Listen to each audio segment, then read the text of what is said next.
Hi guys, how are you? Happy Saturday night. I wanted to come on. The days are hard to remember now. Yeah, we're gonna have to probably make this a short video just because our little baby is sleeping right now and we don't know how much time we're gonna have to share the story. So I want to just hop on and say hello to you guys and share the story as quick as we can because I promised a bunch of you I would share.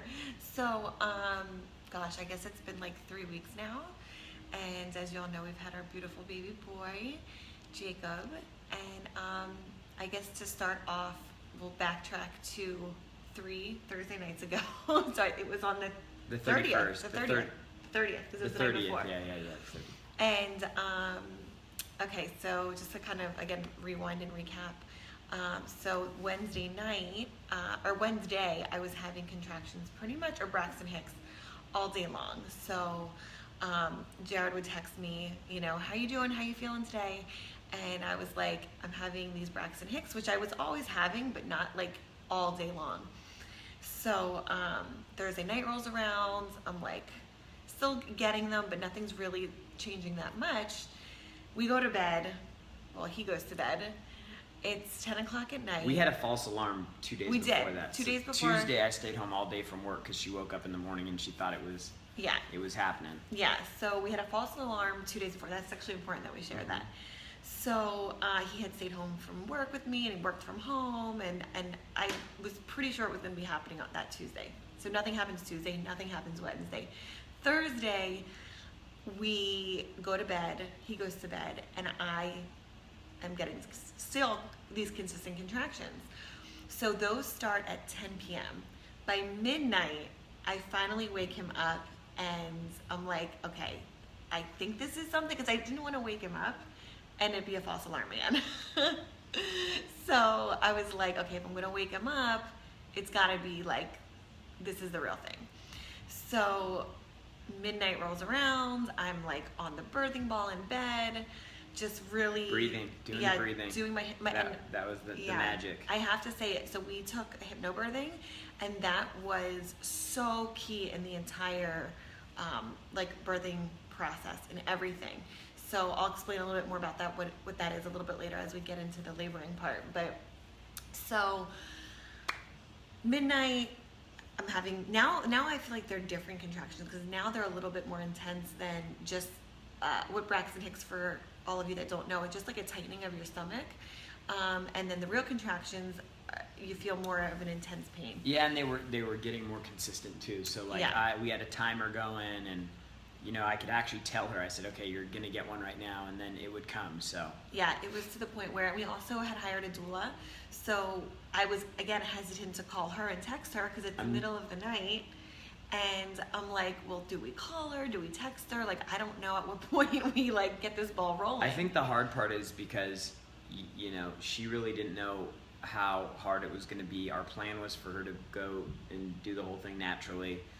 And so as it's getting more intense, she's just assuming hey, okay, I guess this is real, this is happening, but you don't really know. I don't know how far along I am. I don't know if it's appropriate to call the doula yet. So I can't even imagine doing it without a doula or somebody, or at least all the, we took the classes. We educated ourselves quite a bit about it. And the reason why was because I did want to go all natural, and I knew I wasn't gonna be able to do that unless I had my partner on board with it, and he knew what exactly it was to do, and then also kind of like a coach there showing us, because neither one of us knew what we were doing. So we were like, okay, such an intimidating thing when it starts happening, Yeah, and for me, I was just so hesitant with the whole process that I really, I'm kind of glad I waited, because, well, fast forward a little bit. So okay, so it was intense. She's on the floor, I was all over the house, on the floor, in the bathtub, in the bathroom, in the shower, in the bed, on the floor, on the couch. She was going all over the house just trying to find a place to get comfortable, and she'd think she'd be comfortable in one spot. Oh, what's up, Brad? And then she'd have to move because it wasn't comfortable. We were moving all over the house, and then we finally got to the point where we were like, okay, let's call her. And she was, she said she'd be here in 45 minutes, and just for all the girls, like first time moms especially, it went by so fast. Like, so I was at home laboring it started at 10 p.m. What time did we leave for the hospital? Like 20 after 5. Okay. So almost 5:30, and it felt like an hour. Like the whole thing just seemed like one big blur of time, because it was just really, you're not, for hypnobirthing, you're really focusing on your breath and your breathing. So I was so focused on that everything else just kind of tuned out. So with the doula, when she came here, she was really showing Jared like what to do. Like, it's hard to figure out like how you want to support. Yeah. You know, it's just it's an interesting thing. She's obviously going through a really intense thing, and you're like, where do I jump in? You know, can I, you know, yeah, like can what I do get I you do anything? like, Like, you know, I don't, you know, I touch her and she freaking. My dad warned him. He's like, you know, like my mom, I guess, like scared my dad out of the room when she was laboring, and he was like, well, is that gonna happen? But no, it was really good because she was showing him what to do in different techniques. So I was so focused on what they were saying to me versus the actual pain itself, and just like riding the wave of the surge is what we call them instead of contractions. So again, it was midnight, and then 3 hours later go by. She comes around 3:30 maybe. Yeah. Yeah. So the doula finally got here around 3:30, and then what does that say? Oh, okay. The doula finally comes around 3:30, and again we're all around the house. Oh, hey, Danelle. We're all around the house laboring, and the dog was so cute. Rocky, he was like with me by my side. Every place I moved, he was like on my stomach, like trying to help. So that was really cute. Crying. Yeah. He was really like intense. Hey, Tiffany. Hey, Brittany. Brittany's on. Hey, Brittany. So then, okay, so we leave to go to the hospital, and at this point, I'm like walking down out of the hallway. Well, when we were leaving, yeah, she got a contraction as we were like leaving out of the building, and she like had to stop like, in the totally middle of the hallway everything downstairs, and like ride it out with the doula, and then yeah, but we had everything packed. Like our suitcase was packed. We had a birth ball. We had what else? I feel like pillows. We had way too much stuff. We were overly, but it was good though. We were overly prepared. Stuff. I had snacks for him, like everything. Again, like just super prepared because you don't know what you're gonna need. We had our binder. We had a binder. I put a binder together, which had everything. It was like insurance information. I mean, the hypnobirthing tracks and like affirmations, pictures, like contact information. Too much stuff. Everything that like you need and more. So that was all in the birthing binder. So we get to the hospital, and now it's. I forgot the binder in the car, so then I had to, when we were trying to check her in, I had to run back to the car. I had to go back. The binder came up. Oh, they were 3 times. I got yelled at for not having the binder. We needed tickets to check into the labor and delivery room, and they said, "Where are the tickets?" And I'm like, "It's in the binder." So we go again. It's a doula, myself and Jared. So we're in the room, and they kind of like put you into a hospital gown, check you in. They check to see how far along you were, and at that point, when I got to the hospital, I was already 5 centimeters dilated. So I think because I was so nervous about getting the ball rolling and like getting to the hospital and not really knowing like when to go or what to do, it kind of helped.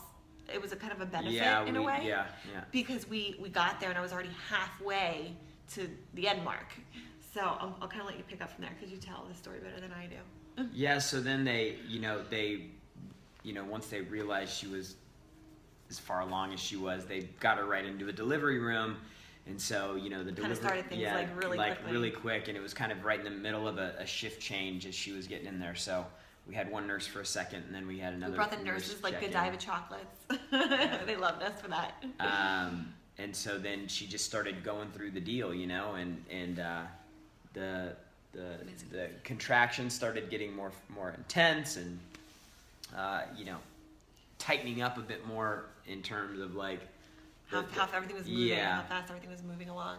And so like an hour later, she was, they checked her, she was 7 centimeters, and then Dave was saying something smart. And then, you know, she was like, you know, breathing, really doing her, you know, her breathing, and she's like, I think I want to do the epidural, and so. And the game plan all along was natural. Like he knew. Well, the game plan was natural as long as she could go, and so, you know, now we're in a situation where she's like, hey, I want to do the epidural, and so is like a husband or a partner or whatever, it's just a challenge because you have to figure out, like, you know what was important going in, you know what the goal was, but at the same time, like, I'm not the one whose body's just freaking jamming trying to push a baby out, you know? So it was just interesting, just that communication. And so, like, I was, you know, hey, we can totally do that. If you're ready, we can do that. But just remember, you know, think about the ideal birth that you wanted to have, and like, think about, you know, the you know, she saw this one video in particular in the class that we took, and she was like, man, it was just like she was getting emotional about it because it was like the whole process was so peaceful, and the baby, you know, everything was just, and it was quiet. It was complete quiet silence during, and she was a water birth though, and right, it was a water birth, yeah. And the baby came into the world just in such peace and like serenity, and I was like, that's what I want for our baby. And the baby was so alert as well. Yeah, like when the baby was born, his eyes were so bright, and he latched on, you know, for feeding right away. Like, didn't even really cry like a whole lot, like when he came out. It was, yeah. And I was like, that's what I want. We like, she had said like, oh my God, that's amazing, that's what I want to do. And so I just reminded her, hey, like, you know, remember that one thing, and that's what you wanted. If you're ready to go and you want the epidural, we can do it, but just remember that's what you wanted. And then that just kind of helps to refocus me, because I think, you know, in the moment you're feeling this pain and you're feeling all these emotions go through your body, but then, you know, having that partner there to remind you and encourage you, like, this is really remember, this is what you wanted. It kind of makes you take a step back for like that 1 second and just kind of reevaluate everything. Ashley, you know Ashley? Hey, yeah. Mary. Hey, Ashley, how are you? So anyways, so she gets checked again. She's 7 centimeters, wants the drugs, turns them down. We talked her out of it. And then, you know, it started getting more and more intense, and like to the point where during contractions and she's doing her breathing, like her face is literally turning like beet red. I mean, I'm like I was like sweating at this point. Yeah, you were sweating, but her face was like beet red, and like, you know, like it was super intense. And oxygen as well. Oxygen. And then they checked her again. So at this point, we've been there for 2 hours. They checked her again. She was 8.5 centimeters, so she was moving along super fast. Still no drugs. And then at 8.5, it started to slow down a little bit. And so, you know, at that point, she's like, okay, hey, you know, I think I want the drug. She asked for it a second time, and you know, they came in. They said, just give it. Let's wait 10 more minutes. I went through the whole thing again. You know, remember why you want to do this, and then the nurse came back in like 15 minutes later and checked her, and I said, can you check me? Because I wanted to know how far along I was. Cause I felt like if we were close enough, then I just wanted to just keep going. And like, she was like 9.5 centimeters. So then she, like, at that point, we're like, and they kept saying, you know, like, what do I know? I just know what they tell me, right? Like, so that they said, you know, like, once you get to that point, and again, like, no drugs to this point, once you get to 10 centimeters and you actually start pushing, then it's supposed to, like, go by faster. You're supposed to give you a little bit of relief. Yeah, which it did. And then they say, so, like, when you start pushing, like, most first time moms are pushing, you know, an hour typically before the baby comes out, and then like 2 hours max. They said it could be like 15 minutes. I'm like, all right, let's do this. Like, you know, we've been in here, and I think because I was the majority of it I had labored at home, which is why it went by so fast. Yeah. And then in the hospital, I was like, all right, like I could see the goal line. Like I was there. I was like, let's go for it. So. And so, and this is another detail. When she was like getting into like the 9-ish region, something happened, and like meconium came out. Yeah. Well, my water broke because my water Yeah. didn't break until I was like 8 centimeters or 7 centimeters. Yeah. So I was like, oh my God, like, you know, obviously you feel it. Yeah. And then the meconium, I'm sure most people have no idea what meconium Meconium's is. basically like poop. It's when the baby goes to the bathroom in poop. the sack. Poop. And then that came out, and that was like a really big stressor that they said. Well, and they say that it means that the baby's like maybe getting like, you know, bothered and stressed out of what's happening, and then that means that they have to get the baby out quicker because, you know, they don't want the baby. They don't want that on the baby near the baby. And so, so then that happened, and then they got to the point where she was like ready to push, and so then she started pushing, and it actually like feels good when you're, you know, in labor because you're like, let's just get it out at this point. So an hour went by like that, and we were like, okay, you know, like look up at the clock and we're like, oh my gosh, time's flying. And then, so now they're trying. Which they only told us it was going to be an hour. Yeah. Like at max of laboring, of pushing. And so then they're like, well, you know, get on your side because the baby's heart rate was, you know, doing some. This was the biggest workout of my entire life, I will tell you. So then they have Sandy on her side, and then the baby's heart rate really picks up. So they're like, okay, hey, you know, push on your side for a little bit. And holding onto the bar, like, and she's like, you know, push it up, you know, hold it on here, and like breathing with the mask on, and going to the other side. So, you know, as you're having contractions and you're pushing, the baby's heart rate drops like significantly because of everything that's happening. And so what was happening is, you know, because think about when you hold your breath, when you're pushing out, the air is going out, there's nothing else coming in, so his lungs weren't getting filled back up. So she's on the The oxygen. heart rate's dropping. The oxygen, as she was breathing that, I could actually see when she would take a deep breath through the oxygen machine that the baby's heart rate would actually pick back up. So that was another thing. A lot of coaching, you know, like, and thank God the doula was there and like that's actually like the best. told me how to coach you. I would say know? for rubbing anyone her that's chest, like the top of her chest. Yeah, because he would be rubbing my chest, she'd be rubbing the bottom of my back, my low back.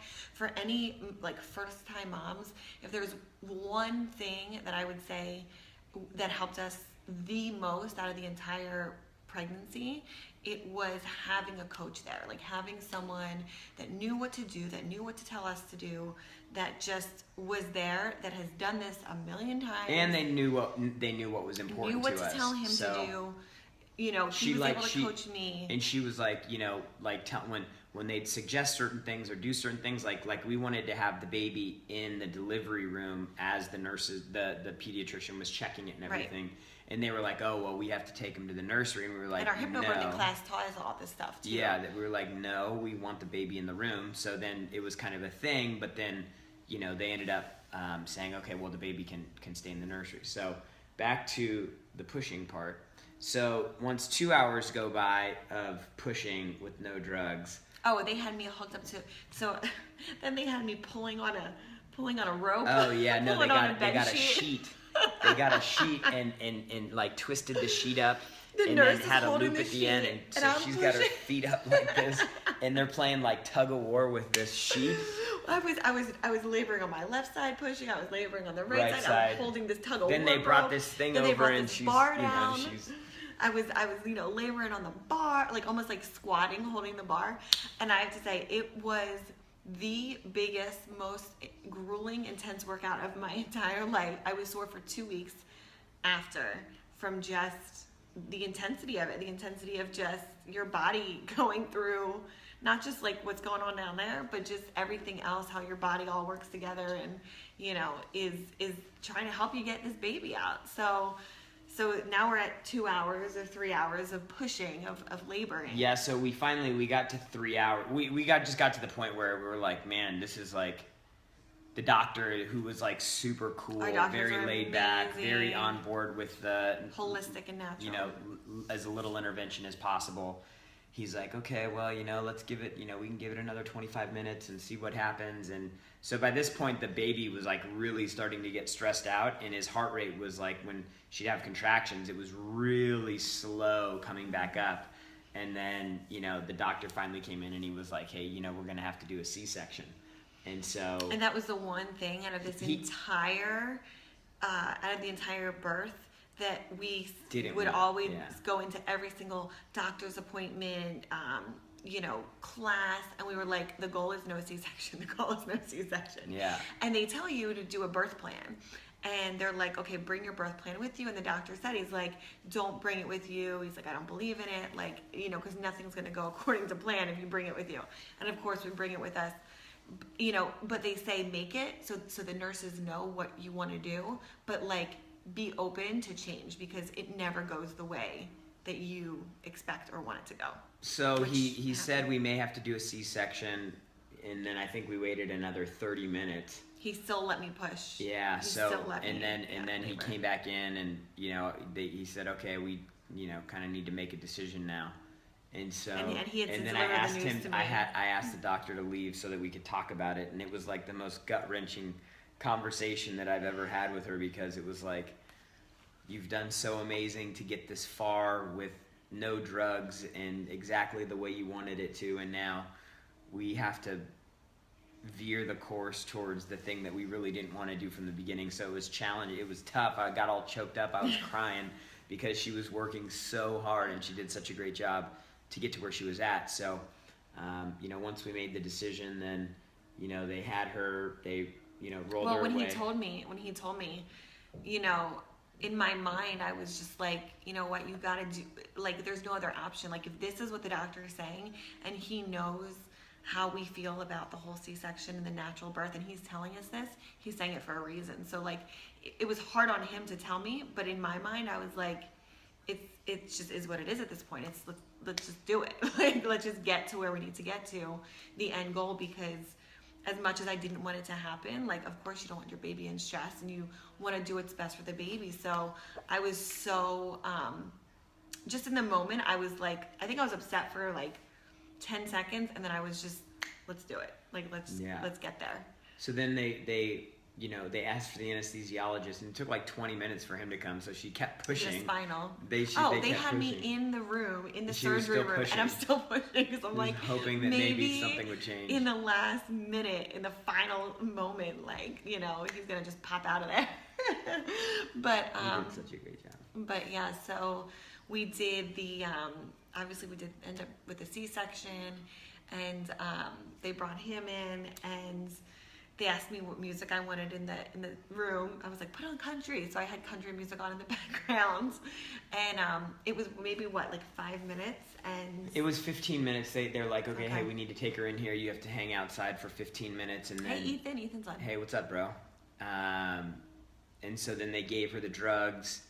The spinal. And then, all the pain kind of went away. And then, I was like, I can feel you cutting me. They came out. They were like, no. They came out and got me. And, I came in, and she has obviously a sheet in front of her. He's taking pictures of me while I'm like drugs, with the with the hairnet. It seemed a little bit inappropriate at the moment. No, I'm not the picture guy. I just knew that afterwards, if I didn't take any pictures, she'd rip my head off for not taking any pictures. So I was in there for just a couple minutes, and she's like, they're and I could they're like, her head's moving around, and because they're yanking they're moving stuff around trying to get the baby out, and so then they're like, where's dad? And then I hear the baby crying, and I look up, and then I see I see him, and I just freaking lost it. I heard him crying, and I started crying. Like, it was just, it's like this magic moment when it happens, everything changes, like that instant, that second. Yeah. And you're like, and then so I could see him, and she couldn't, but she could hear him crying, and she lost it. And then they're like, okay, you got to come cut the cord. And then so I go over and I cut the cord, and taking pictures and all that. And then they bring the baby around and over to her, and then she's they're with one of the things that was important that they say is skin to skin is really important with both the mom and the dad, right when the baby's born, and so. Because it was a C-section, we really didn't get to do that, and because of the meconium situation, and they wanted to just clean the baby up, make sure he was okay. They wanted to get the baby out, and so they were like, the baby has to go to the nursery. So we're like, oh my gosh, like everything is falling apart on this whole thing. It was the crazy part was up until like the moment where they were like, you're gonna start pushing, and then it took the 3 hours. Everything went according to plan. I know. Everything went according to plan up until the final hour. Like that's. you know, but that's just how it goes. And they say, you know, with birth, like, things happen, and it's everybody, not gonna go everybody's the way body's so different. Like people talk about. Oh, and the cord too. Yeah. The cord was Oh, short. we did. So they found out that the cord was short, and it was actually like wrapped around his ankle. So every time that I would push for him to come out, he was almost like one step forward, two steps back, because he'd push and then he'd kind of like be brought back in. Yeah. So that was, you know, one of the reasons why it wasn't working either. But they did let me do skin to skin for maybe 20 seconds, 30 seconds. It wasn't even good. And then they tried to, you know, breastfeed. Yeah, but it was just like, it was kind of just like a. It was just quick because he knew we wanted to do it. Yeah, and the baby didn't really latch on or anything like that. So we missed that like initial moment that we really wanted to have. Yeah. And then they took the baby up to the nursery, and I went to the nursery. I was like, go be with them. the baby. Yeah. Like, I'm good. Go be with him. Yeah. So then I left her. Oh, by the way, you know, after they had the baby and everything, I looked up over the sheet and looked at, you know, what the incision. Dude, I saw her guts. He's like, I've seen parts of I've you. seen like her guts. Like it's a cut, you know, like this, and you could see the layers of skin and muscle, everything underneath there. I mean, it was gnarly. You saw the insides, the guts. Gnarly. So he went to go be with Jake, and you know, they bring me into the recovery room, and I was there. At this point, she's no drugs. She's been laboring since 10 p.m. He was delivered at 1. Yeah. Baby was with her for literally a minute. They took the baby to the nursery, and then I went to the nursery with the baby. Mm-hmm. And it, you know, by the time that, you know, and some other things happened, and so she's in recovery. I'm in the nursery. They do a shift change, so I have to leave for an hour. So then we have to leave the baby for an hour, which again we didn't want to do. Right. So I went down with her, then went back up to the nursery, and he was like running back and forth Mount Sinai, like, with all the nurses. I was in the nursery, and I was driving all the nurses crazy. You know, what's this? Why is he crying? What's this beeping? What's going on here?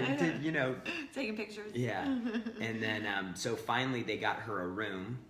And when there was a whole issue with the room, and it was just like there was problems from like, so then she finally gets to the room, and I talked the nursery into letting me take the baby up with the nurse, because I said she was already there, and I knew she wasn't. I was there for like 5 hours. No, in the recovery room. Right. No, but I mean, in the before I went to recovery room. Before I went to our suite, I was in the recovery room. And I was there for like a few hours, so I wasn't with the baby for 5 hours. They got us, it was basically, it was like 6 o'clock p.m. Yeah. By the time she actually got to like see and hold the baby. He didn't eat, you know, no skin to skin. It was like, I need to go be with my baby. Like, I can move my feet. You know, they make sure you can move your feet, that everything kind of wears off before they kind of send you off. Yeah. To be, you know, in your room. Such a trip. I mean, it's such a traumatic. But I told him, I'm like, go do skin to skin, go be with him. And he's like, he's hungry, he needs to eat, you know? Yeah. So the nurses, I have to say, that were amazing. Like, everybody was amazing. It was just like, you know, your emotions and hormones are just like raging at this point. And everything's emotional. So you're really just want to be with your baby. And I feel like the second I saw him, his eyes just lit up, and he was like, oh, you're the lady I've been hearing for the past 9.5 months. Just like the look that he gave me was amazing. Like, I'll never forget that. And then so at that point, you know, then it's sort of the end of the day, and you got to figure out like, okay, I'm kind of tired. Like, what am I supposed to do? Like, how am I supposed to sleep? Because every time you fall asleep for just a second in the baby, you're like, is he okay? What's happening? Because you're completely like on edge about the whole thing, and so every peep, every move, every little thing. We actually ended up having the nurse take the baby for like 3 hours. Yeah, so we were like, we could actually get some sleep, because we had been up since 10 p.m. the night before. I didn't even go to sleep. Because he went to bed. He slept for 2 hours from 10 to midnight. I never even went to bed. Yeah, so I was up for like 24 hours, like a 48-hour period. We had 2 hours of sleep. Yeah, so we were exhausted. So then we got a couple hours of sleep, and then she had her first day at the hospital, just kind of recovering and going through the motions. And then the second day, we actually so you delivered. You're supposed to stay 3 days in the hospital for C-section. So you went in Thursday, you delivered Thursday, Friday, we stayed Friday, and then we left Saturday. He's like itching to get out of the hospital. Yeah, I hate hospitals. So, they were like, okay, if you're up and you're walking around, the baby's good, you're good, we can let you go. So we left a day early, and everything was... And just like got home and like started getting everything settled, and of course sleep is just like, even we're 3 weeks in, and sleep is still just like an unknown. It's crazy. It's not I would have never guessed that something would be so disruptive to your... I told Sandy, I said, you don't realize how selfish you really are until you have somebody that comes into the world that's completely dependent on you, man, I'm a selfish person. Well, so we left. We were supposed to leave the hospital on Sunday. We left Saturday. And then So Sunday, Monday, Tuesday. And then Tuesday, we're like watching the news and stuff. And we're like, holy shit, there's a hurricane that's coming this way. And so then Tuesday, we're like, and she's like, well, her parents are in town at this point. My parents came in on Sunday, so they came in the day that we got home from the hospital. And her parents are all real anxious about this hurricane coming. I'm like, look, we're not going anywhere. This one wants to ride it out. I'm like, we're not going anywhere. We're in a brand new condo. The building was built 2 years ago. It's going to be fine. We might lose power for a couple days, but it's all good. We ain't going nowhere. Because the last year we had a hurricane, and they did the same thing. We had like 3 days of lost productivity at work. And it was like a rainstorm. It was like a thunderstorm. There was no damage at all. It was like a complete... We've had rain... A complete worse than that hurricane. So I was like, we're staying. And then my parents are on the let's get out of Dodge thing. Her parents are. Wednesday, I'm like, dude, we're not going. That's the decision. I've made the decision. We're going to get provisions. We're going to get water. We're not going. Candles, batteries, flashlights. Hard head right here. And so, like, Wednesday night when I was going to bed, and they were saying, like, it was, like, at this point, the eye was basically, it was still going to be a Category 4 hurricane. When it hit Miami, it was going to be a 5 right offshore. So Wednesday night I went to sleep, and I was a little actually uneasy on Wednesday night. Mm-hmm. And then Thursday when I woke up, my dad called me before I went to work, and he's like, hey, we need to leave, and we need to get out of town. And then her dad came up and he's like, yeah, we really just need to leave. And I'm like, God dang it, all right, let's go. I guess we should. So now it's Thursday, and we got to try to figure out how to get out of town with at this point, he was a week old. He was a week old. We'd been home from the hospital just a few days. Yeah. But, called American Airlines, no tickets. And I'm like, dude, there's got to be something. We'll fly anywhere as long as it's north out of here, and we'll figure the rest out. So they end up getting us 4 tickets. There's 6 of us. So my parents have a dog. They can't go on the plane. They're like, we'll drive. We're just going to drive. So they thought they were going to drive. And then miraculously, I have a friend who is... Save the family. He's a savior, and he sent his plane. He sent his jet down to pick up me and Sandy, Jake, the dogs, the in-laws, my parents, her parents, and so he flew us all to Nashville in his jet. So I ended up giving 2 of the tickets to Steve Spray, who's my buddy, works with us. He lives in the building, and so him and his girl got out, and they got to go to Dallas, and that was like they couldn't get any tickets anywhere. So they took 2 and then of our American tickets. wasn't going to transfer the tickets, and then so I'm on the phone with Steve on a 3-way call with American. We're trying to pack up and get out, so it was just a total disaster. We get to Nashville, beautiful house on this Gorgeous. lake in Nashville. It was like a 6,500 square foot house. Everyone's all together. And so I had it booked through Monday, and then, we're going and we're like, the power's all out. We're getting notifications. The power's out. So Sunday we're like, okay, well, we got to get the place for Tuesday. So Colin had the place for Tuesday. And then we wake up, and then the power's still out. Everything's out. So now we got to extend it to Wednesday. And then we got to extend it to Thursday. And then they're like, oh, well, the place is rented Thursday. So then we're like, shit. What are we going to do? So we ended up flying from Nashville then at this point, again, with a child now that's less than 2 weeks old. Yeah. We don't even know how to be parents yet. And so... Our parents are teaching us how to be parents. Yeah. And then so then we fly to Philly, and then we went to Philadelphia, and the baby got to meet the great-grandparents. And so So that was kind of cool because we didn't think that was going to happen. But, yeah, for a few months. And then we came back Saturday. So this is today, is our first week of. Today marks our first full week of being at home. Yeah. With the baby. So. Yeah. So. Total trip. Total whirlwind of. I mean, who in their wildest dreams thinks that they're gonna, give birth and then have to evacuate their home within days of this, having a baby? It's just not. I mean, you could write a book or a movie off of what we just went through. So it was definitely crazy. So it was an unexpected birth, and things didn't happen the way we wanted them to. So I think moral of the story is, one, hurricane. You can never be too prepared, because of all the things that I packed and as much stuff as I did pack, we were ready for everything. We had all our bases covered. I had charts and numbers and extra clothes and food, and I mean literally everything that you could have was packed and ready to go. So that was checked off. The first thing though was having the right team. I think out of everything, we had the right doctors, we had the right doula, we had the right training, from the classes that we took. So, and they say oh, well, you can be too prepared and too much information. I think for us, it was the best thing, because no matter what the circumstance, no matter what happened, no matter how much information you have, nothing can prepare you for what happens when you actually get into it. Women die giving birth. It's I mean, not regularly, but but it's intense. It's a seriously an intense thing, and then a C-section is an major intense procedure, a major surgery. So there's just things that are happening that can be really nerve-wracking, and so information can really calm the nerves. Yeah. And good communication with your doctor.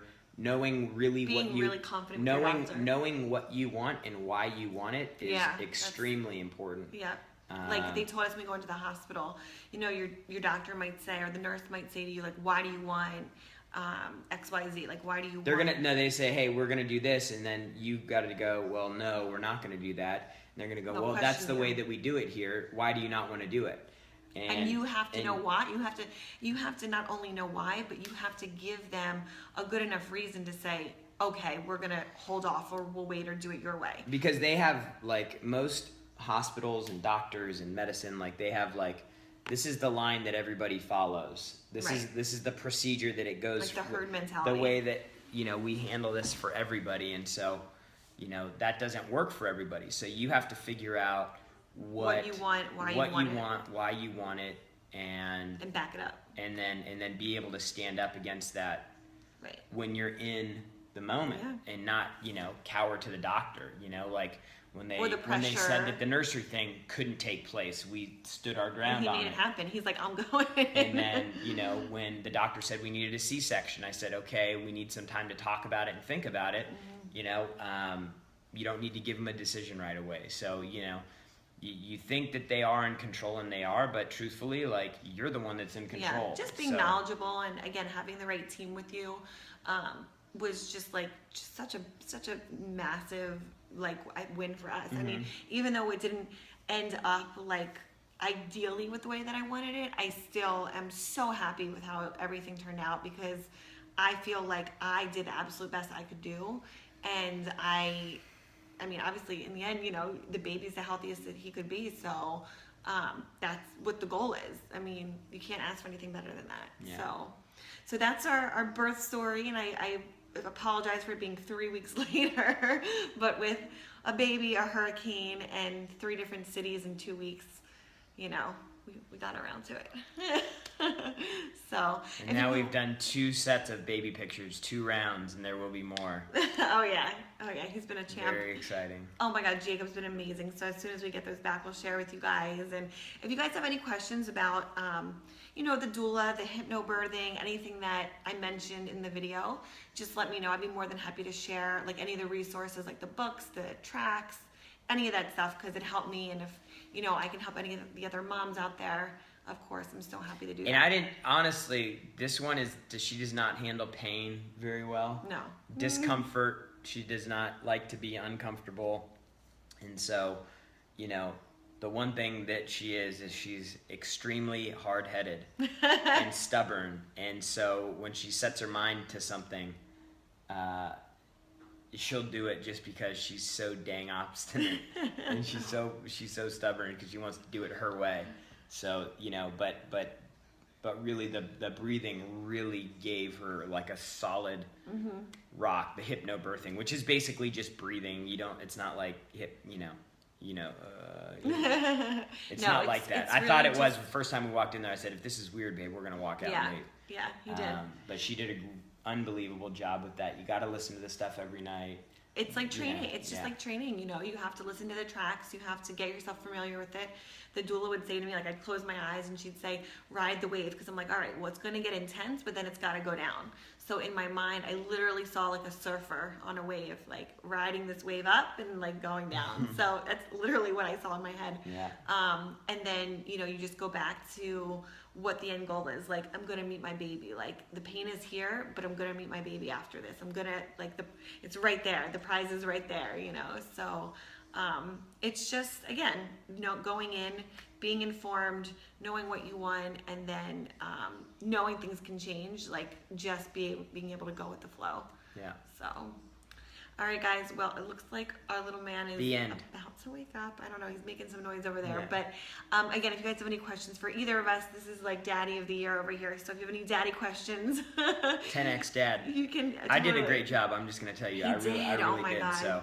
So good. Like, just again, like having your partner be on the same page with you and knowing, like, the fact that he knew not just what I wanted, but you knew the hypnobirthing tracks. You knew, like, just everything. I mean, that was just so important. So I really think that was just a huge component of it as well. So any questions, let us know how we can help.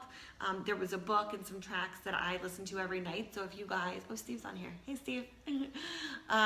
If you guys, any of the girls, if you're interested in that, I'd be more than happy to share. And we hope you guys have a good Saturday night. Okay, see you later. Bye, guys.